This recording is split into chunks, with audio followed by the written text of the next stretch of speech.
Hello everyone, this is me Sadia here and I'm back with another reading जो कि होगी उन लोगों के लिए जो राइट नाउ नो कांटेक्ट में है और जानना चाह रहे हैं कि आपका कांटेक्ट कब होगा होगा भी या नहीं। वो सब जानेंगे हम इस रीडिंग में, सो स्टिक अराउंड। और रीडिंग शुरू करने से पहले रिमाइंड करवा दूं कि ये एक जनरल रीडिंग है। अगर आपको पर्सनलाइज रीडिंग लेनी है तो रीच आउट कर सकते हो। ईमेल आईडी डिस्क्रिप्शन बॉक्स में गिवन है। सो लेट्स सी कि करंटली क्या सोच रहा है आपका पर्सन आपके बारे में, क्या बात होगी या नहीं। Let's find out all the details. अच्छा, अगर आप कंपैटिबिलिटी जानना चाह रहे हो फ्यूचर को लेकर, इस कनेक्शन को लेकर, तो उसके लिए भी आप मुझे रीच आउट कर सकते हो। सारी सर्विसेज पेड हैं, सो सिर्फ तभी रीच आउट करो if you are ready to pay. उसके अलावा अगर आप पाम रीडिंग करवाना चाहते हो तो वो भी करवा सकते हो मेरे साथ। सो लेट्स सी, क्या गिवन सर्कमस्टांसेस में आपकी आपके पार्टनर से बात हो पाएगी, हाँ या ना। Will there be a contact आप दोनों के बीच में। आप दोनों के बीच में कांटेक्ट हो सकता है किसी की हेल्प के थ्रू।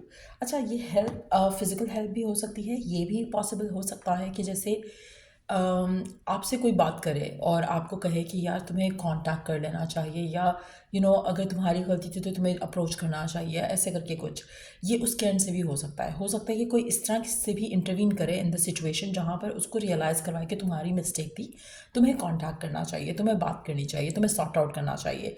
या किसी और के एक्सपीरियंस से उसको लगे कि नहीं, मेरा सिचुएशन तो काफ़ी बेहतर थी, मैंने ब्रेकअप कर लिया या मैंने बात नहीं की। या अगर थर्ड पार्टी बीच में आई तो थर्ड पार्टी ही रीज़न बनेगी कि वो आपके पास वापस आ जाए। सो कुछ ना कुछ ऐसा होगा जहाँ पर किसी के इन्फ्लुएंस के साथ, किसी के इंटरफेरेंस के साथ ये पर्सन आपसे बात ज़रूर करेगा।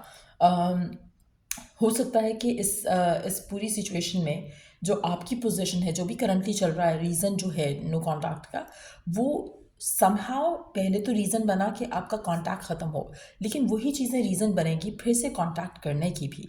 सो मेजॉरिटी लोगों के लिए मुझे लग रहा है कि कम्युनिकेशन तो हो जाएगी और उसमें लोगों का इन्फ्लुएंस रहेगा।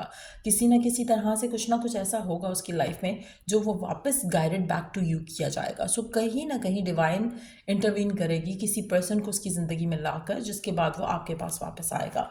लेट्स सी कि गिवन सर्कमस्टांसेस में वो आपको लेकर क्या सोच रहा है, क्या फील कर रहा है।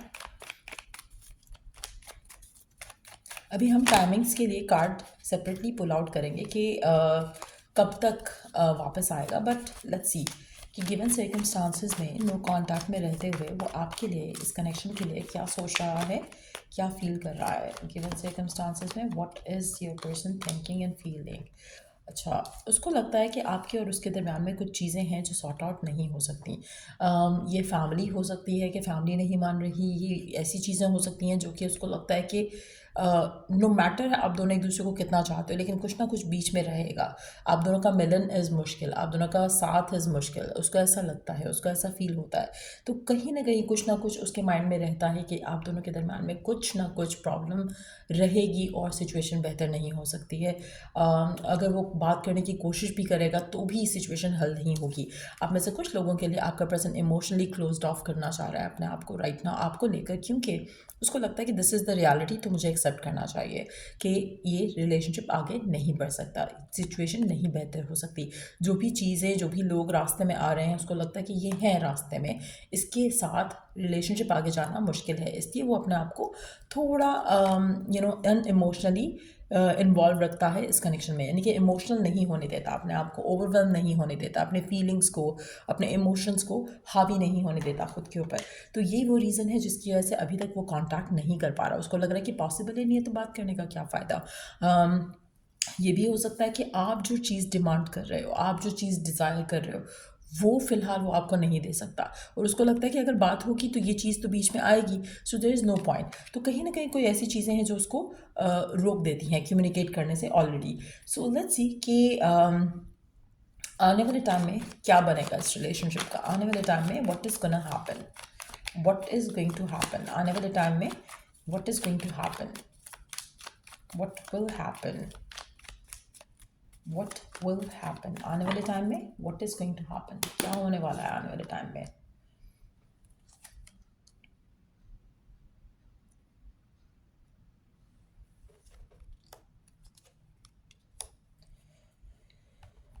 आने वाले टाइम में सबसे मेजर चेंज जो है वो ये है कि आप खुद को लेकर कॉन्फिडेंट होने वाले हो। सबसे मेजर चेंज, कॉन्फिडेंट होने वाले हो, स्ट्रांग रखने वाले हो अपने आप को गिवन सर्कमस्टांसेस में जहाँ पे बात नहीं हो रही है। आप इसको लेकर स्ट्रेस आउट नहीं करोगे।